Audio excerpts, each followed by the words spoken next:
BRS working president KTR ने BRS के minority senior leader Abdul मुखीद चंदा को सालगिरह की मुबारकबाद पेश की।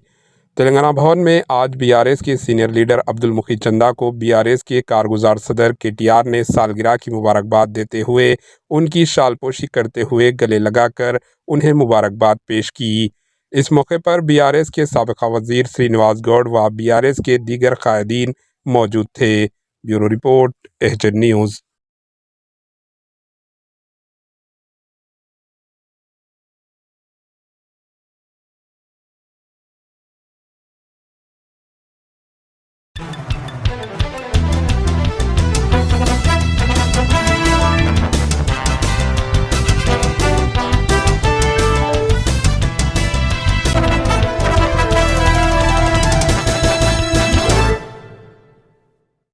हमारे एचएन न्यूज़ को सब्सक्राइब करिए ताकि आपको नोटिफिकेशंस आते रहे वक्त पर।